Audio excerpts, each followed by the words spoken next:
Alors, juste, voilà, un petit instant pour mettre le live en direct.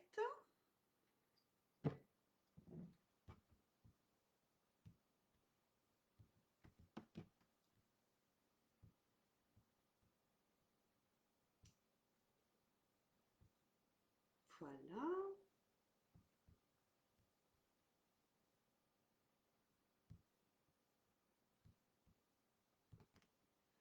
Bonjour Nathalie, bonjour Vanessa. Bienvenue. Voilà, on attend encore quelques minutes le temps que tout le monde puisse se connecter.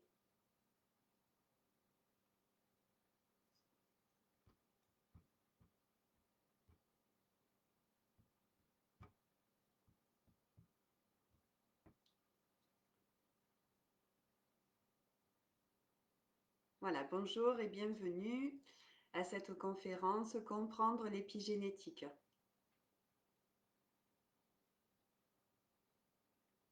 Merci Mélanie, tu as vu, je suis au top maintenant. Au bout du 5e quand même. Alors bonjour pour ceux que je ne vois pas. Ah voilà, ça y est. Bonjour, bonjour.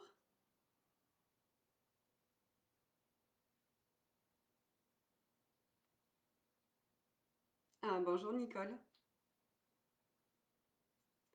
Voilà, encore quelques minutes pour laisser le temps à tout le monde de se connecter.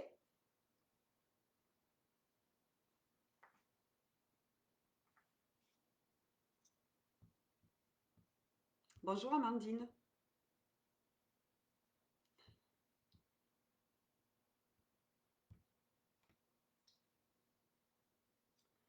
Alors ça défile pas en même temps, mais c'est pas grave. Voilà, j'espère que vous allez bien en ce fin de dimanche. Bonjour Stéphanie.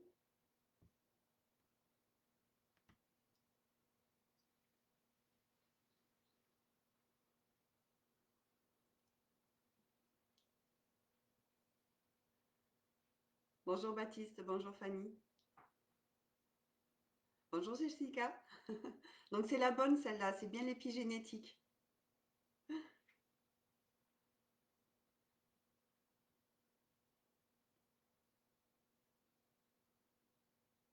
Bon, apparemment le sujet passionne. Bonjour Fabienne. Bienvenue. Alors du coup, voilà le petit réglage son. Est-ce que tout le monde m'entend bien?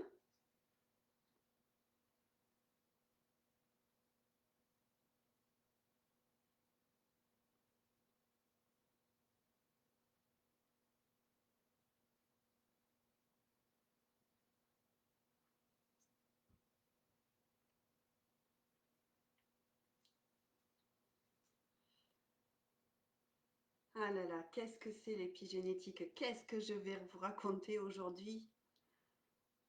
Alors, ceux qui ont regardé la vidéo hier sur l'intuition, je disais que j'étais très cartésienne.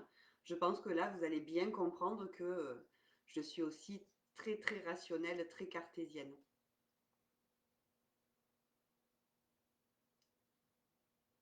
D'accord, c'est parfait alors. Très bien, merci pour vos retours. Merci.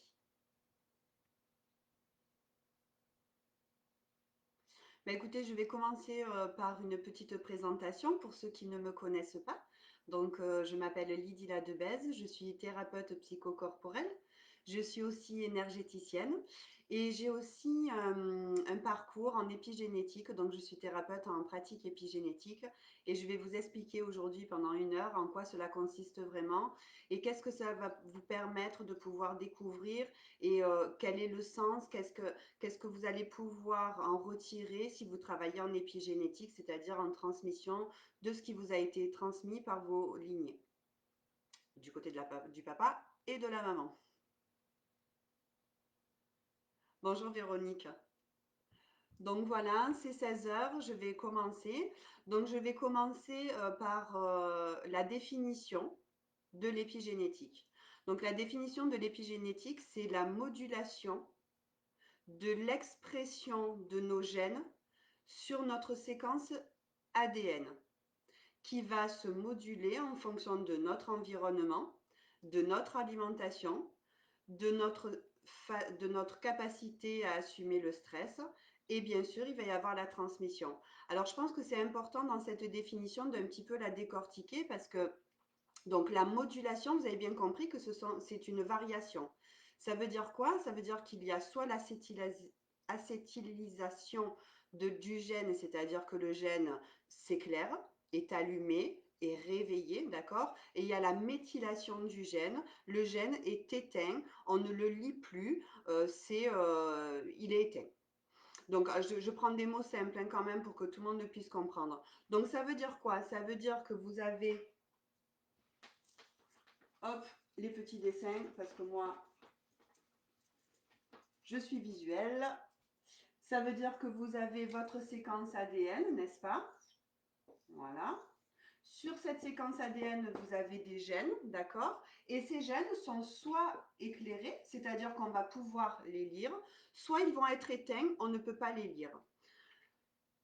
Ces gènes vont représenter des ressources dont nous avons besoin pour notre quotidien, pour faire face à la vie, des ressources, d'accord?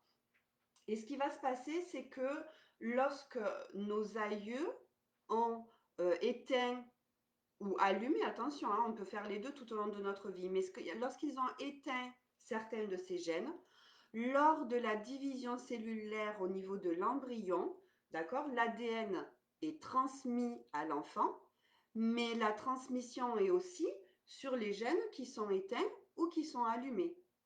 D'accord? Donc ça, c'était pour vous expliquer par rapport à la transmission. C'est comme ça que la transmission se fait. OK? La bonne nouvelle, c'est que nous allons pouvoir, tout au long de notre vie, on va pouvoir acétyliser ces gènes qui sont éteints. D'accord?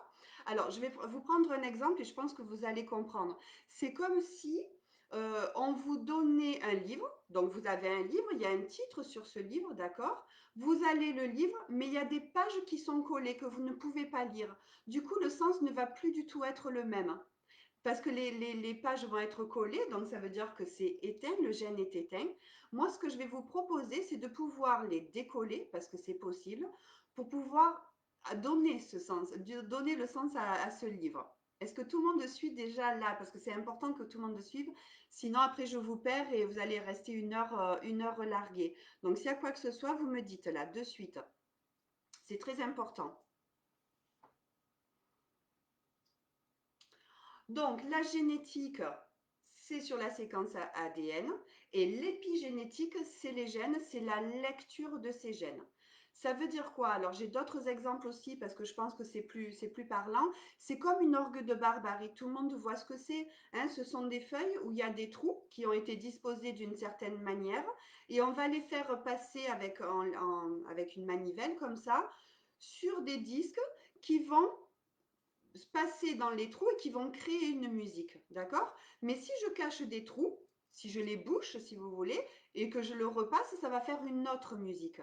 Donc l'idée, c'est que la mélodie de votre vie vous soit adaptée, complètement cohérente avec vous et avec votre vie. Ça veut dire quoi? Ça veut dire que si vos parents vous ont transmis des gènes qui ont été éteints, mais que vous, ça ne vous correspond plus aujourd'hui, que ça ne vous correspond pas parce que vous n'avez pas vécu le traumatisme qui a fait que le gène a été éteint.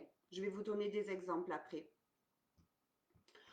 Donc, ça veut dire quoi? Ça veut dire, je vous donne un exemple.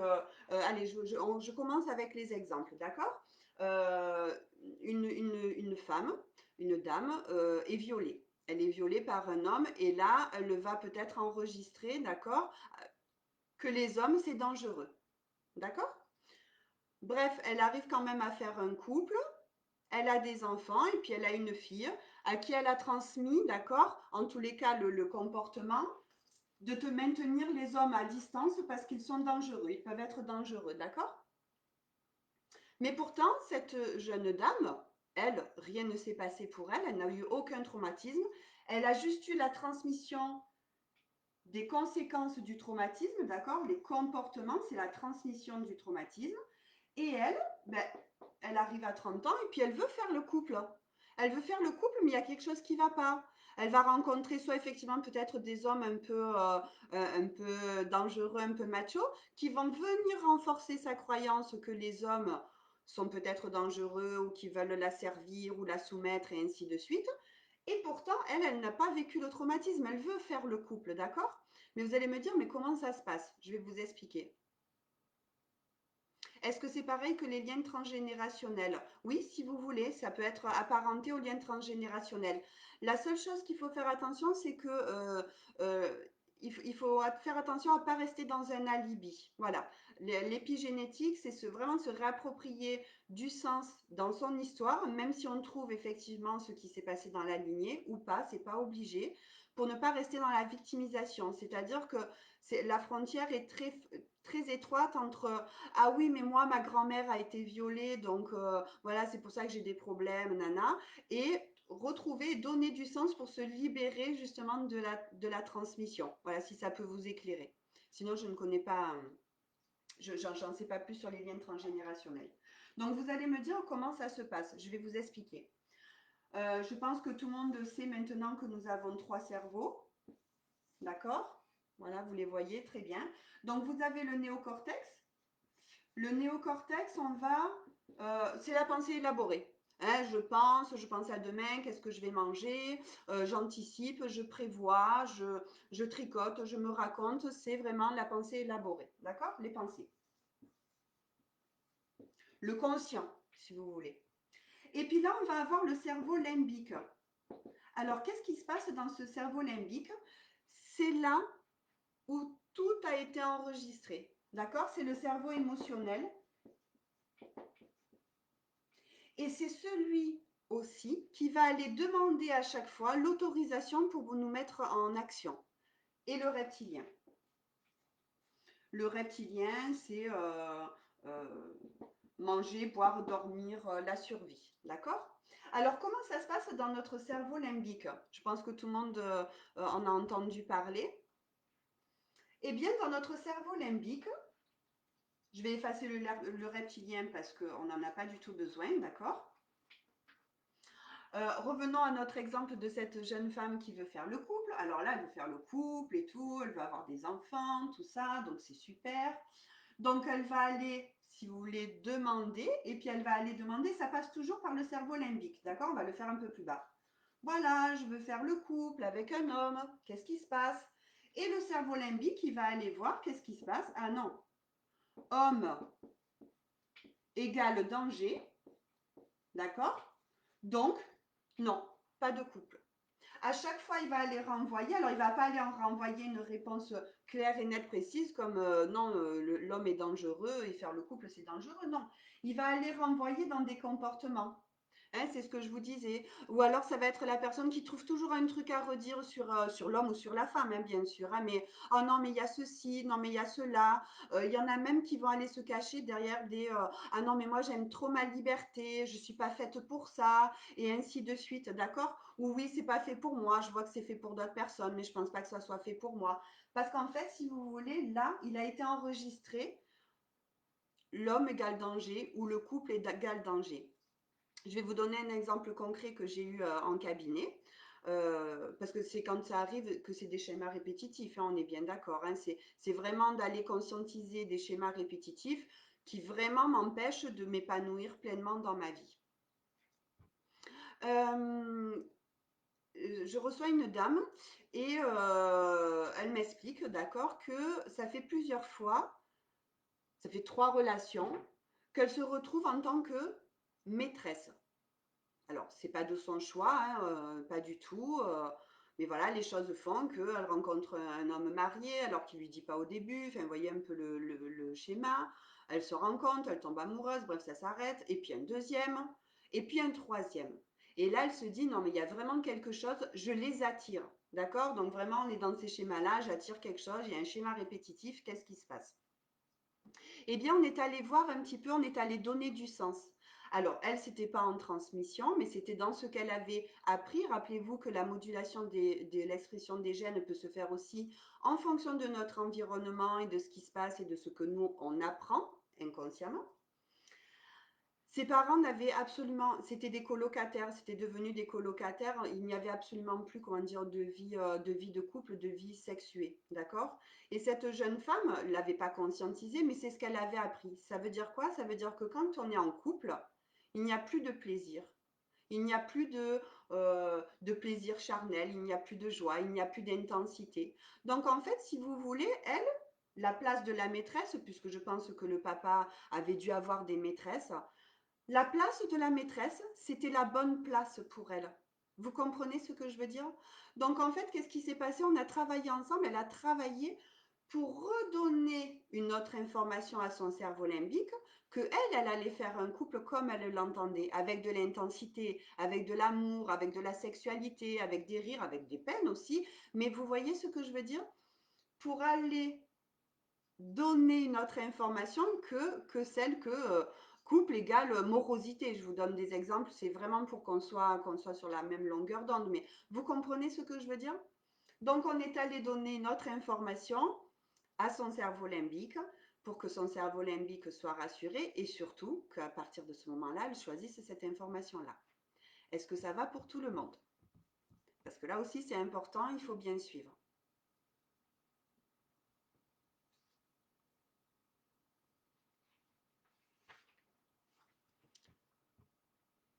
Parfait. Très bien.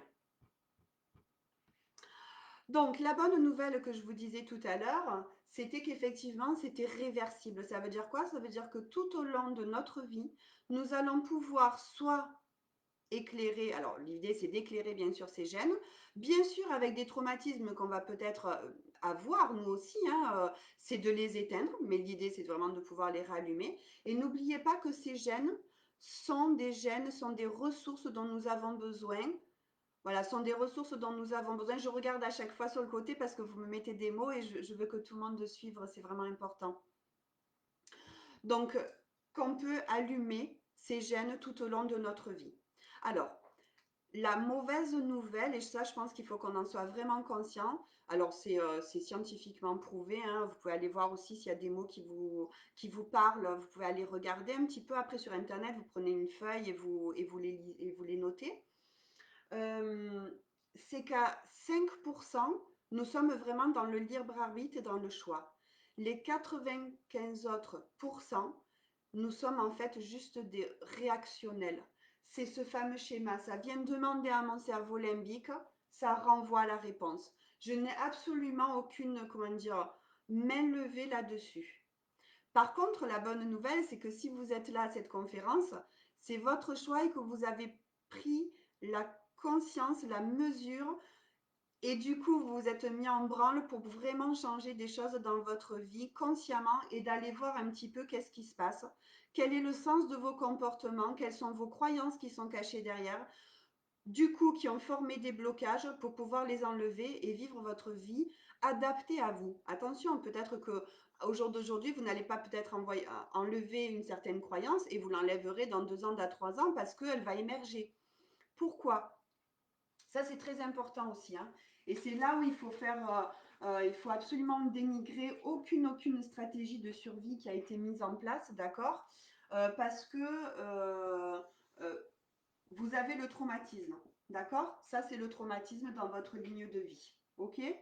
Ou dans la ligne de vie de vos parents, peu importe, ou de vos grands-parents.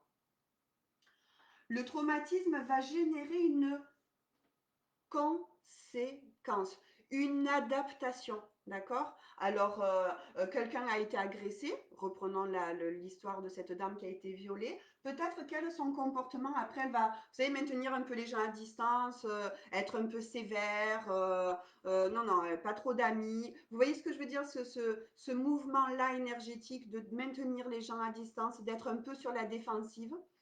Et donc, c'est ce qu'elle va peut-être, c'est ce qu'elle va sûrement même transmettre à ses enfants. Mais ça, c'est la conséquence. C'est vraiment la conséquence, l'adaptation. Moi, je dis les stratégies de survie, parce que c'est une stratégie de survie qu'elle a mis en place à l'instant, enfin, ou juste après le traumatisme, d'accord? Alors, c'est comme ça aussi, je pense que c'est important, et c'est mon point de vue de Lydie, Lydie en tant que thérapeute, beaucoup de thérapies aujourd'hui nous proposent d'enlever nos traumatismes, d'accord? Et je ne sais pas si vous allez sentir ce que je veux vous dire, mais vous avez quand moi, on me disait ça, ben, il y avait un élan et en même temps, il y avait une rétractation en arrière. C'était bizarre parce que je me disais, tiens, pourquoi en même temps j'ai envie qu'on enlève mon traumatisme? Mais parce qu'en fait, notre cerveau, il sait très bien que le traumatisme ne peut pas être enlevé. Ça fait partie de nous, c'est comme ça. C'est comme si vous me disiez que vous avez eu une très grosse cicatrice, une très grosse blessure sur le bras et on va vous enlever la cicatrice. C'est pas vrai. Par contre, ce qu'on peut faire, c'est vraiment d'enlever, de modifier les conséquences d'adaptation suite au traumatisme. D'accord? Donc ça, c'est la première chose. Ce que je voulais vous dire aussi et qui est très important, c'est qu'il y a aussi il y a des adaptations, mais qui ne sont pas justes. Ça veut dire quoi? Ça veut dire que là, cette dame s'est mise en défensive. On prend toujours cet exemple. Je pense qu'il est plutôt OK et que tout le monde voit ce que je veux dire. Elle se met en défense, d'accord? Sauf que la ressource, sûrement qui n'est pas éclairée dans ses gènes, c'est la sécurité. Hein, c'est-à-dire que c'est de pouvoir se mettre en sécurité, de pouvoir avoir une autorité naturelle pour repousser naturellement lorsqu'il y a un danger, en tous les cas là en ce qui concerne cette agression. Et du coup, elle s'est mise en mode défensive, mais elle n'est toujours pas alignée, c'est toujours pas juste, d'accord?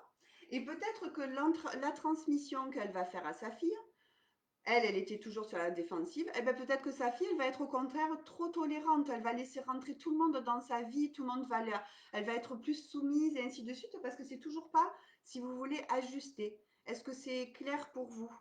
Par contre, si tout le monde retrouve son centre, sa ressource, de pouvoir se mettre en sécurité, de pouvoir dire, tiens, avec son ressenti, non, là, ça ne me convient pas, là, ça me convient, et ainsi de suite. Vous voyez ce que je fais, enfin, vous comprenez ce que je dis, je vous voyez parce que moi, à chaque fois, c'est visuel. Donc, il y a les suradaptations. Alors, un exemple très simple hein, que vous allez bien visualiser, j'espère, à l'intérieur de vous, c'est des parents, des enfants qui ont été plutôt étouffés. Vous voyez, avec une maman ou des parents un peu surprotecteurs, qui ont surprotégé, n'en fais pas ça, qui ont un peu étouffé, si vous voulez. L'adaptation qu'ils vont avoir, c'est peut-être qu'ils vont être trop laxistes avec leurs enfants. Parce que eux, comme ils ont souffert de cet étouffement, ils vont être trop laxistes. Mais on n'est toujours pas dans le centre. L'amour, c'est d'être présent. C'est d'avoir une présence à la bonne distance. Quand l'enfant a besoin, ou voilà, c'est de pouvoir sentir ni trop, ni pas assez, ni. Vous comprenez ce que je veux dire? Mais ça, c'est une suradaptation encore qui n'est toujours pas juste. C'est clair pour tout le monde. Je pense que cet exemple, il est pas mal avec les parents qui étouffent hein, et qui après, du coup, sont trop laxistes, enfin, qui laissent complètement leurs enfants. Et ces enfants-là vont dire, ah non, moi j'ai manqué d'amour, mes parents ils s'en foutaient de nous, quoi qu'on fasse, ils nous laissaient faire. Vous voyez ce que je veux dire? C'est dommage.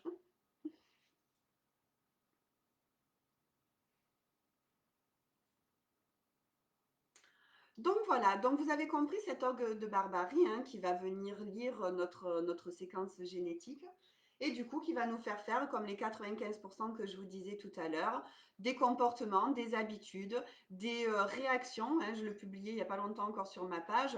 Stimuli, je ne sais pas si vous, oui, vous voyez assez là, mais je vais quand même hop, effacer ça. Stimuli, hop, réaction. Alors que là, ce qu'on propose, c'est stimuli. Ça génère ça en moi. Alors je vous dis n'importe quoi. Combien de femmes ou d'hommes m'ont déjà dit ou vous ont déjà dit, je suis sûre que vous l'avez entendu au moins une fois. Ah non, quand quelqu'un me plaît, je la regarde même pas ou je le regarde même pas. Vous vous rendez compte, c'est incohérent. Il y a de l'incohérence. Donc ces stimuli, allez vérifier le sens et voir un petit peu les incohérences qu'il y a derrière ma réaction. pour pouvoir réajuster, donner un nouvel apprentissage et de ce fait avoir une réponse en fonction de ce que je veux. Lorsqu'un homme me plaît ou lorsqu'une femme vous plaît, j'espère quand même que vous allez pouvoir vous ouvrir et pouvoir aller à son encontre. Voilà, j'espère que c'est clair pour tout le monde. Oui, bonjour Alexandra, bienvenue.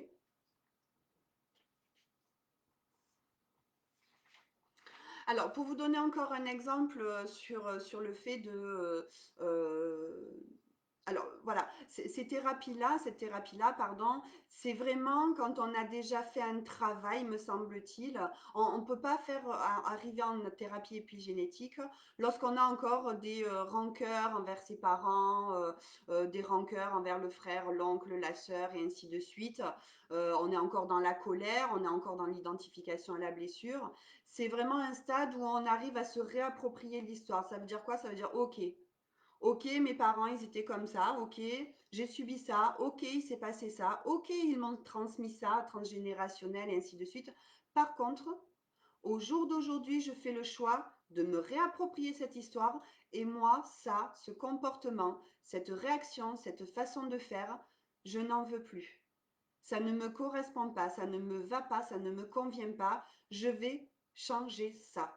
Et il faut absolument avoir l'humilité de pouvoir se réapproprier cette histoire, de pouvoir se dire, ok, maintenant c'est moi, c'est c'est mon gouvernail, je vais en faire ce que je veux. Je ne suis plus non plus le pantin, entre guillemets, de l'histoire de mes parents et de ce qu'ils m'ont transmis. Ça, c'est très important, c'est de se réapproprier son histoire.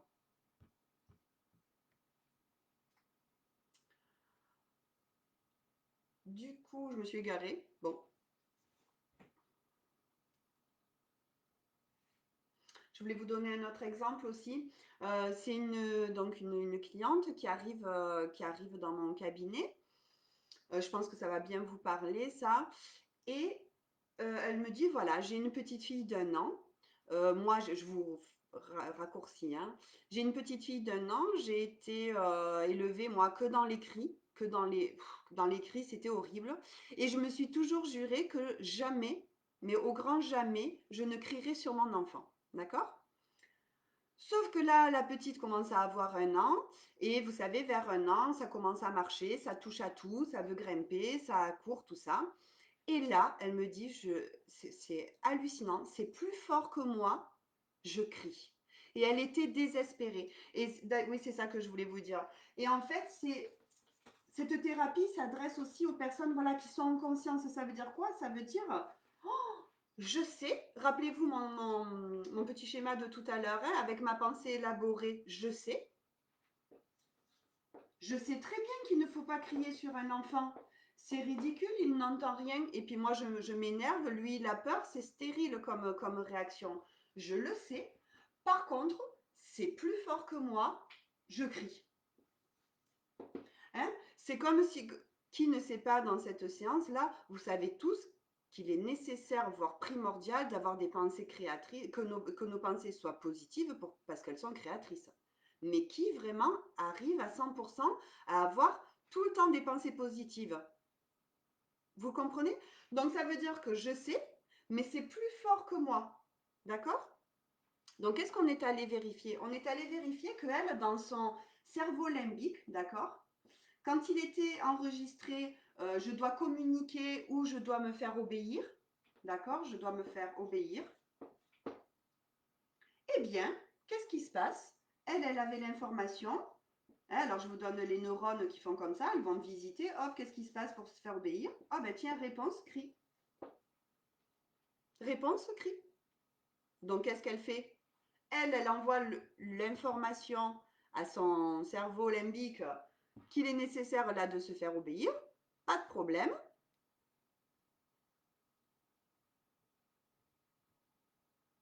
Pas de problème, je vais aller voir l'info, qu'est-ce qu'il faut faire?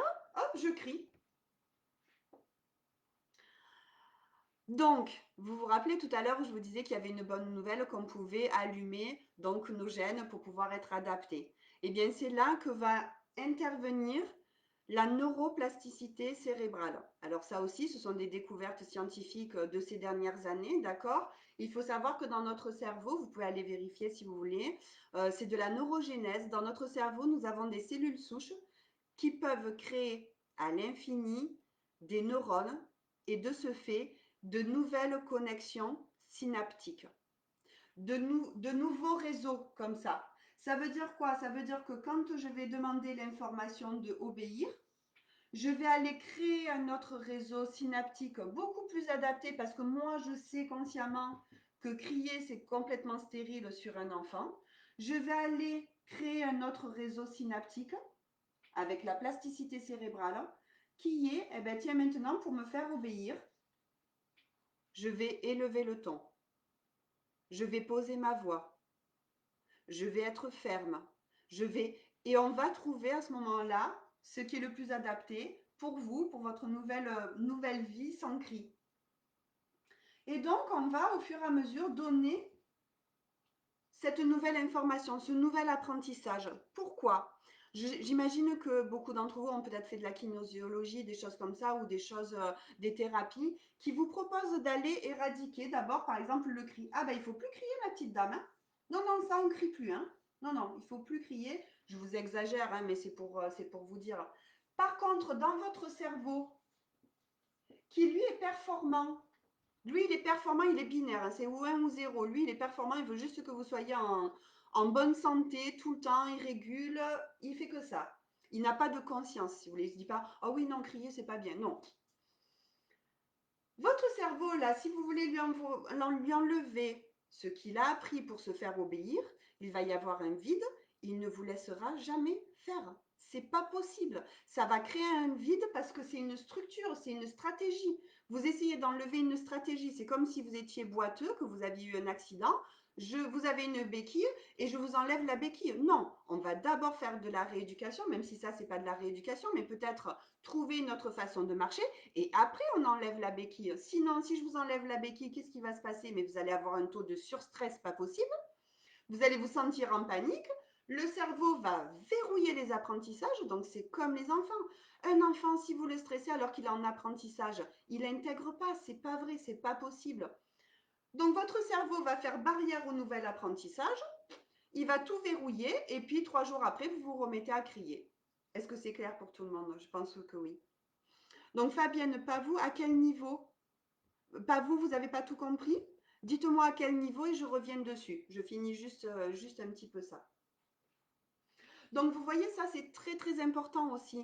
Vous ne pouvez pas enlever une stratégie de survie si vous n'en avez pas mise, enfin, c'est pas une stratégie, mais vous ne pouvez pas enlever une stratégie de survie si vous n'avez pas donné autre chose à votre cerveau pour qu'il soit stable. C'est comme la personne tout à l'heure qui était tout le temps sur la défensive. On ne peut pas lui enlever sa stratégie de survie qui a été de mettre plus facilement les gens à distance pour se protéger, d'accord? Parce qu'elle, c'est comme ça qu'elle a découvert, qu'elle a trouvé la solution pour se protéger. Non, par contre, ce qu'on peut faire, c'est aller lui donner d'abord le nouvel apprentissage, qu'elle sait reconnaître s'il y a un réel danger ou pas, qu'elle sait reconnaître les hommes qui peuvent être abusifs, qu'elle sait reconnaître, ah, du coup, là, le cerveau, il est rassuré, il a sa stratégie quand même pour ne plus se faire agresser, et hop, celle de maintenir les gens à distance et peut-être de ne pas pouvoir faire absolument pas du tout le couple, eh bien, elle baisse sa garde, enfin, on l'enlève, et le cerveau prend cette stratégie-là. C'est-à-dire, je peux me mettre en sécurité, je sais reconnaître le danger. Et oui, on n'a pas toujours de pensée positive, et pourtant on le sait hein, qu'il le faut. Hein. Ah ben tiens, merci, merci Fabienne, ça me donne l'exemple de la méditation. Euh, Beaucoup de personnes me disent oh là, non moi je peux pas méditer, rester comme ça sans rien faire, ah c'est pas possible, des fois même je me sens pas bien, je me sens mal, d'accord? S'il a été transmis ou si votre croyance ou si ce que vous avez interprété dans votre environnement c'est que de rester immobile, d'accord? Alors souvent ça c'est quand même c'est du transgénérationnel. Hein. Si je reste immobile déjà c'est la honte parce qu'il faut travailler. Souvent c'était ça, la honte ou la mort.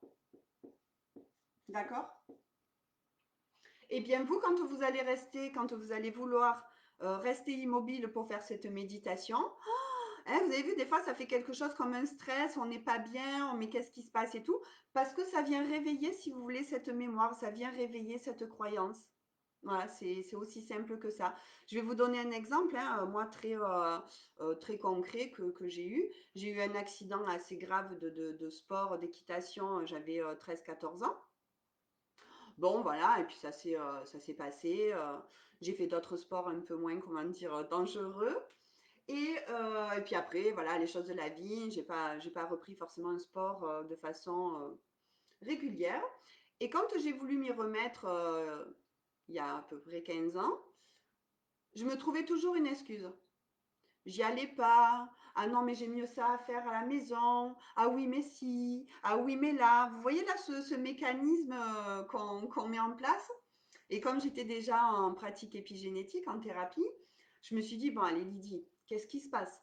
Va voir qu'est-ce qu'il y a derrière. C'est pas possible. J'en avais vraiment envie. Donc, dans ma tête, dans mon néocortex, je voulais vraiment aller faire du sport. Je sais que c'est bon pour moi et que j'en ai envie.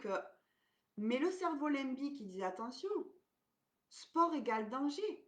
Bon, ça avait été quand même quelque chose d'assez fort et d'intense, hein. J'avais été gravement blessée. Donc, votre cerveau limbique, votre cerveau, rappelez-vous, il est binaire. Lui, il veut vous garder en sécurité, le moins possible de stress. Lui, il a enregistré sport danger. Il ne raisonne pas, hein. Il ne se dit pas, oui, non, mais maintenant, elle ne fait plus d'équitation. Non, non, c'est sport égale danger. Donc, je suis allée mettre une autre information. Je suis allée mettre un autre apprentissage que le sport était bon pour ma santé, bon pour mon corps, pour ma santé mentale et physique, et qu'en plus c'était que je pouvais faire un sport qui était praticable en toute sécurité. Mon cerveau, il a compris que c'était en toute sécurité, que c'était bénéfique pour moi. Ben, vous savez quoi, ça fait 15 ans que je fais du sport. Est-ce que vous comprenez ce que je veux dire? Donc, tous ces arrêts, tout ça qui ne vous conviennent plus, qui ne sont plus adaptés, qui vous. Des fois, vous vous dites, mais c'est pas possible, on dirait ma mère ou on dirait mon père ou ainsi de suite.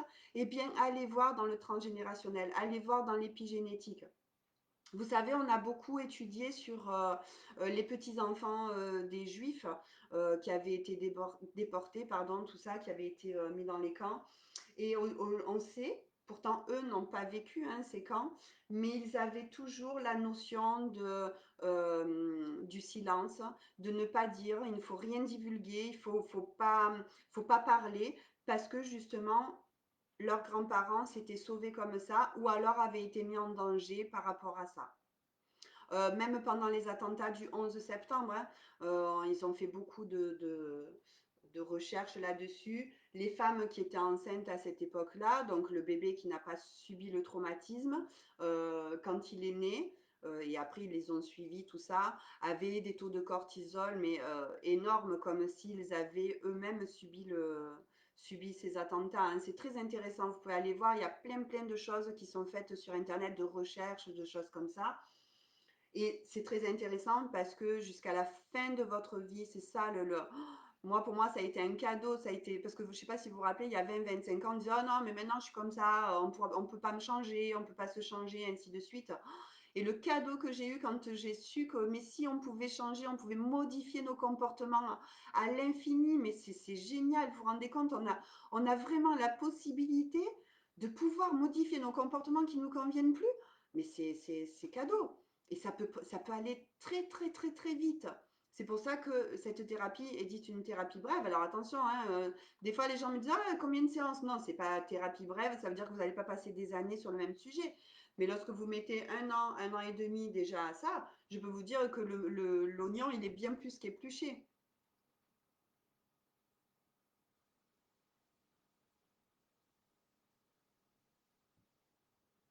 Tac, tac, tac. Alors oui, François, pour répondre à ta question, euh, en tous les cas, de pouvoir mettre le cerveau au calme et de pouvoir, par exemple, mettre en place, visualiser ce nouveau comportement qui est plus adapté, sans vouloir, attention, rappelez-vous, sans vouloir enlever l'autre, hein. C'est l'autre, il est toujours là, donc je crie, hein, on reprend l'exemple de cette maman qui crie. C'est ok, je crie, voilà, et en toute humilité, c'est ok, c'est moi ça aussi. Parce que si on essaye de rejeter cette partie de soi, ça va pas. Donc ok, c'est ok, c'est cette partie-là. Et moi, je vais envoyer ce nouveau programme. Effectivement, la méditation, je pense que c'est un très bon outil pour pouvoir se poser, mettre au calme son cerveau et pouvoir visualiser peut-être aussi ce nouveau comportement ou se visualiser dans ce nouveau comportement. Le cerveau, parce qu'après, votre cerveau, il est performant, oui, pour finir avec ça. Qu'est-ce qu'il va faire le cerveau? Quand vous criez, vous êtes en stress. Votre stress est à 70%, d'accord? Et quand vous, on va dire ferme, quand vous êtes ferme, ah, ça vous convient mieux à vous, parce qu'en conscience, vous savez très bien que c'est ce qui est complètement adapté à un enfant. Votre taux de stress, on va dire qu'il est à 20%. Rappelez-vous que votre cerveau est performant. Au plus vous êtes en stress, au plus votre système parasympathique se met en branle, votre digestion est arrêtée, il y a la tachycardie, ça s'appelle le mauvais stress, d'accord? Lui, il veut que vous soyez le moins stressé possible. Donc, au bout d'un moment, qu'est-ce qu'il fait? Alors, c'est ce que je vous dis, ça peut prendre 15 jours, comme ça peut prendre 2 jours ou 3 semaines. Il va aller choisir la nouvelle solution qui est beaucoup, beaucoup moins stressante. Alors, merci de m'avoir fait penser à ça parce que du coup, je vais vous donner comment notre cerveau choisit. Il va choisir après votre nouvel apprentissage. Alors, c'est pour vous donner un exemple et c'est sans aucun jugement, il n'y a pas de souci avec ça. Mais je pense tous qu'à un moment donné dans notre vie, peut-être pas aujourd'hui, mais nous avons entendu ou écouté ou lu ces femmes battues, d'accord, et qui restent tout de même auprès de ce compagnon maltraitant. En fait, si dans leur infrastructure, d'accord, dans leur croyance, dans ce qui a été transmis, de se retrouver seul avec des enfants, à la rue, sans travail, le taux de stress monte à 80%, d'accord? Et que quand elles sont avec un toit que leur offre ce compagnon, des revenus qu'elles mangent et qu'elles peuvent nourrir leur enfant, mais qu'elles sont battues, le stress est à 60%. D'accord? Tout le monde suit? Eh bien, votre cerveau, le cerveau de ces femmes va choisir la solution la moins stressante. Et oui, c'est comme ça. Elle va choisir la solution de rester, mais d'être battue. D'accord? Et souvent, ce qui se passe, c'est qu'il va y avoir un élément supplémentaire, c'est-à-dire quand le compagnon va s'en prendre aux enfants, là, le stress va monter à 90%. Là, c'est hors de question. Donc, la solution, la plus adaptée, ça sera de partir, même si il n'y a plus de toit, il n'y a plus de revenus, et ainsi de suite. C'est moins stressant de partir et d'être sans toit, sans revenu, que de rester à ce moment-là, et c'est à ce moment-là qu'elle passe le cap. Est-ce que c'est clair pour tout le monde? Alors oui, bien sûr, Jessica, tout à fait, en complément de l'EMDR. Alors, en plus, je crois que l'EMDR, c'est vraiment pour enlever le trauma et les conséquences du trauma. Donc oui, tout à fait, c'est très complémentaire. Lorsqu'il y a vraiment... Alors, il peut y avoir plein d'adaptations au traumatisme. Donc, et on ne sait pas, moi, je vais réagir d'une façon. J'ai le même traumatisme que 10 femmes. On va avoir 10 façons, 10 stratégies, 10 conséquences qui vont se mettre en place. Donc, et qui peuvent avoir des petites conséquences et ainsi de suite. Oui, effectivement, on peut hériter du stress chronique de ses parents. Alors, comment on fait pour se reprogrammer? Je viens de l'expliquer, c'est-à-dire qu'on va envoyer un nouveau programme. Est-ce que c'est clair pour vous, Jessica? C'est avec la neuroplasticité, c'est vraiment la thérapie en épigénétique, c'est vraiment une thérapie brève, basée sur des solutions efficaces rapidement et surtout durables. Durable pourquoi? Parce que figurez-vous que c'est vous qui allez bosser, c'est pas moi. Et comment ça bosser? Qu'est-ce qui se passe? Comment on va faire exactement? Alors, est-ce que tout le monde a compris quand même qu'il fallait absolument expérimenter? C'est l'expérience qui va venir mettre comment dire, des comportements en place, d'accord? Donc, vous savez que quand on commence à traiter sur un sujet, Ce coquin d'univers, il nous envoie plein de choses, plein de situations pour bien travailler cela. Donc, vous allez repartir de votre séance en épigénétique avec votre nouvel apprentissage, d'accord? Le nouvel apprentissage. Mais bien sûr, comme je vous disais, vous allez avoir vraiment cette dame qui criait sur sa petite fille. Eh bien, elle crie toujours, hein, elle ne part pas de mon cabinet, elle crie plus. Même si elle a compris, même si elle a conscientisé. Pourquoi? Mais c'est ce que je vous disais tout à l'heure. C'est de la connaissance. Maintenant, il va falloir aller l'inscrire dans le cerveau limbique par l'expérience. D'accord? Donc, elle va rentrer chez elle. Et lorsque sa petite fille va faire quelque chose et qu'elle va se mettre à crier, mais à ce moment-là, d'accord? Je dis beaucoup d'accord. Donc, elle va se mettre à crier. Qu'est-ce qui va se passer? Là, elle va ouvrir le fichier. C'est ce fameux que je vous ai fait tout à l'heure, cette fameuse réponse neuronale. Bon, j'espère que ça ne fait pas des nœuds comme ça, mais c'est cette fameuse réponse neuronale qui est ouverte, d'accord? Comme un fichier, imaginez un ordinateur. Et bien là, à ce moment-là, elle va aller en toute humilité accepter qu'effectivement, elle n'a toujours pas la capacité nécessaire ou l'apprentissage nécessaire pour hausser le ton, et elle va donner le nouvel apprentissage. Comme si on voulait en parallèle, vous voyez ce que je veux dire? Donner le nouvel apprentissage beaucoup plus clair, moins stressant, beaucoup plus adapté. Enfin, adapté, c'est pas beaucoup plus, c'est il est adapté maintenant. C'est ce qu'elle veut, d'accord? Et ça va être comme une répétition. C'est une répétition. Et à un moment donné, alors je l'ai vécu, hein, donc je peux vous le dire, mais à 1000%, à un moment donné, il va y avoir le stimuli. Vous allez quand même vous voir, vous n'allez pas avoir la réaction. Par contre, d'un coup, vous avez le choix. Et là, le stimuli est là, et là, vous haussez le ton. Maman t'a dit non, pose ce crayon. Un exemple. Maman t'a dit non, pose ce crayon. Et là, vous êtes en train de faire une expérience qui est agréable, qui est celle que vous vouliez avoir. Et votre cerveau, rappelez-vous, qu'est-ce qu'il va faire? Il va l'enregistrer. Hein, c'est comme ça qu'on évolue, hein. C'est comme ça qu'on grandit, c'est en faisant des expériences, on les enregistre, et votre cerveau, ben, il retourne tout simplement. Et donc, les fois d'après, vous êtes content là. Vous avez juste haussé le ton, votre petite fille, elle a posé le crayon, tout s'est bien passé, ça c'est pas parti en cri, c'est pas parti en pleurs, en stress. Et bien, la fois d'après, vous allez voir, votre cerveau va choisir toujours la bonne solution, enfin, la solution la plus adaptée, celle que vous avez mis en place. Et au fur et à mesure, il va y avoir l'ancienne solution. Alors, vous voyez, je la brouille un peu. Alors, on ne sait pas, mais on suppose quand même qu'au bout d'un moment, elle peut complètement disparaître, d'accord? C'est pas forcément obligé ou on n'est pas encore très sûr au niveau des neurosciences. Mais en tous les cas, votre cerveau va choisir votre nouvelle solution, votre nouvel apprentissage. Alors, on peut se dire que la ressource de la communication n'était pas transmise par rapport avec les parents. C'est pas forcément que de l'environnement, hein, on est bien d'accord, hein.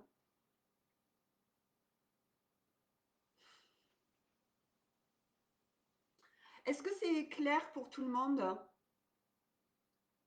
Ça va? Je pense que c'est je pense que c'est assez comment dire que c'est assez clair.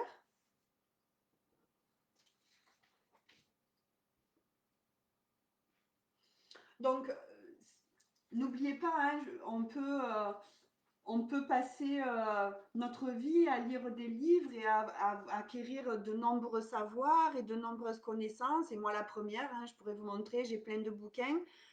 Sauf que si on n'en fait pas l'expérience, ça ne peut pas être enregistré. C'est pas possible.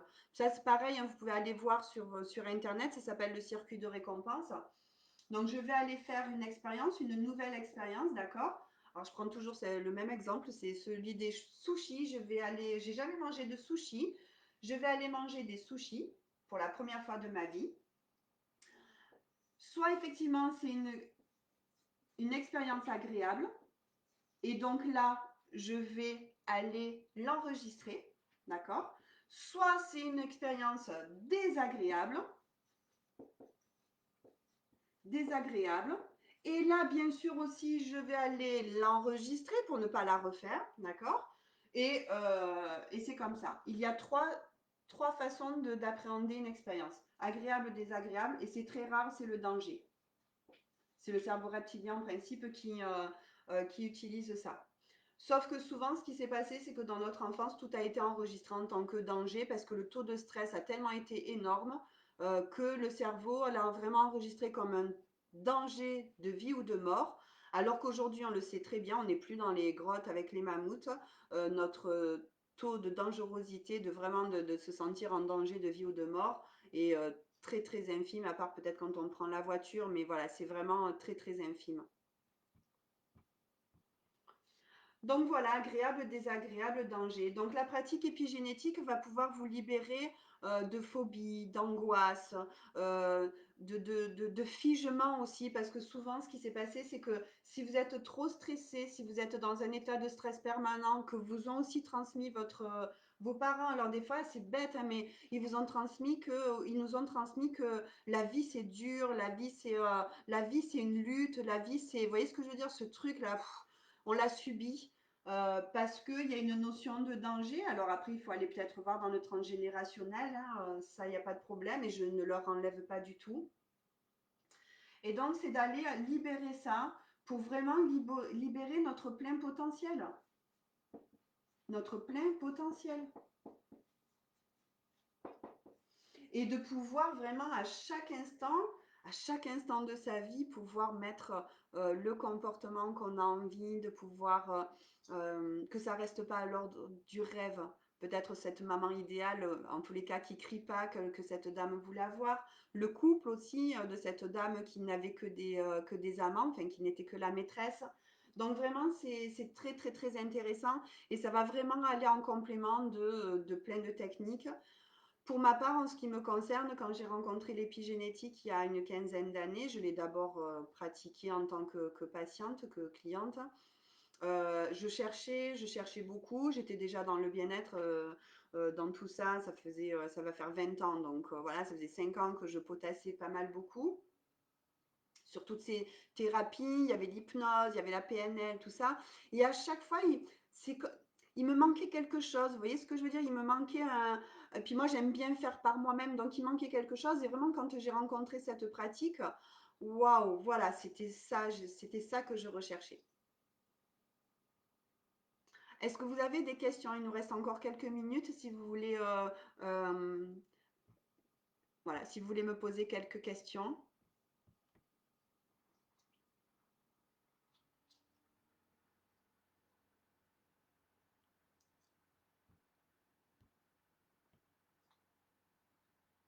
Vous voyez, c'est quand même moi, je trouve que c'est quand même un truc de fou, quoi, ce cerveau et j'en suis la preuve vivante, je vous le dis encore. Donc, de pouvoir se réadapter en fonction de ce qu'on a envie de devenir, de ce qu'on a envie d'être, mais pourtant en enlevant toute cette camisole, moi j'avais l'impression d'être dans une camisole de force parfois que j'avais envie de tout déchirer, mais c'était tellement stressant. Après, hop, je revenais dans ma petite coquille.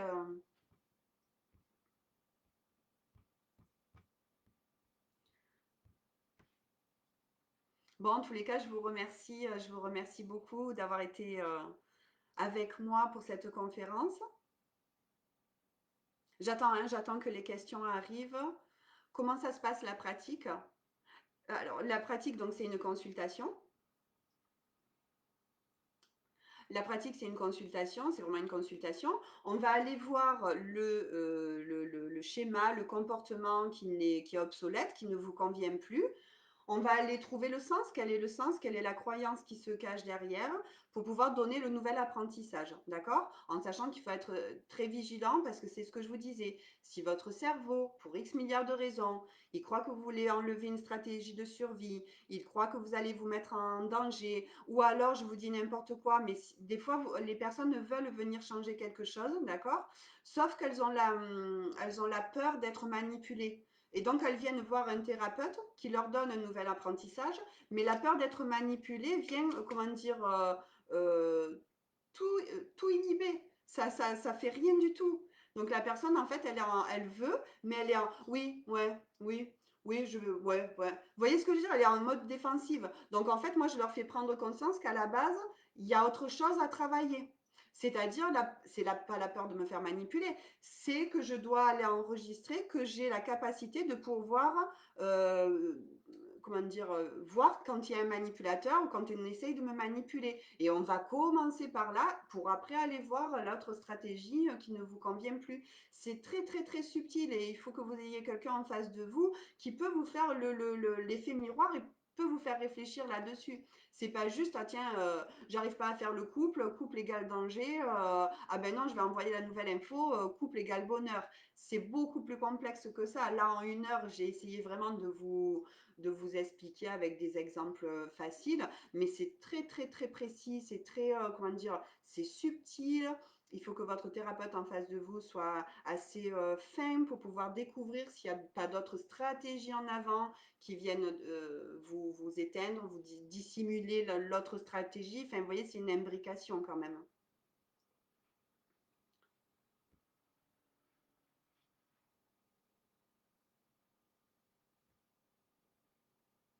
Alors, tac tac.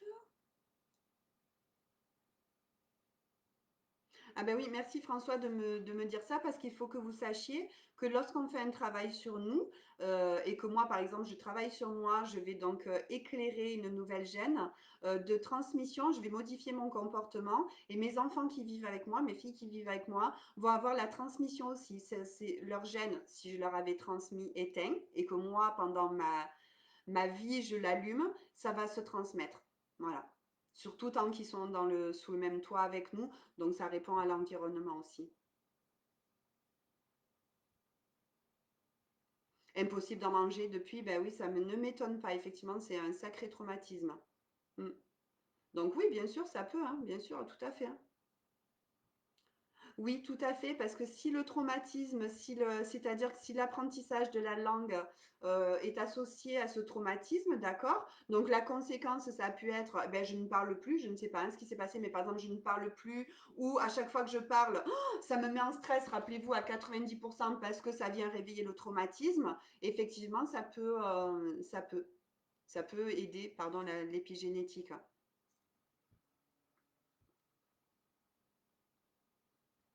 Super, ben oui, Valérie, sans problème, bien sûr, carrément.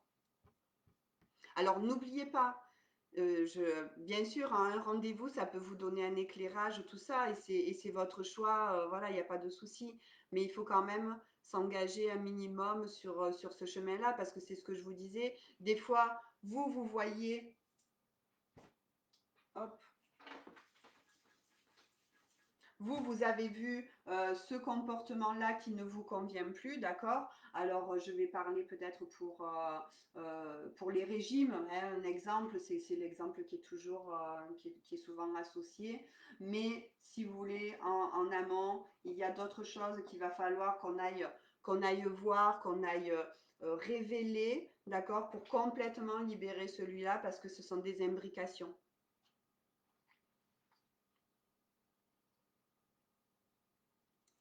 Bah écoutez, je vous remercie beaucoup. Alors, dans 15 jours, alors les tarifs, c'est 50 € la consultation. Ils peuvent se faire par Skype ou visio en tous les cas, donc sans problème, ou à mon cabinet à Salon de Provence. Sachez que dans 15 jours, je participe au 6e salon virtuel organisé, donc toujours par Histoire de Fées. Ça sera le 5 et le 6 décembre. Et le samedi 5 décembre à 11 heures, je referai donc une conférence sur l'épigénétique.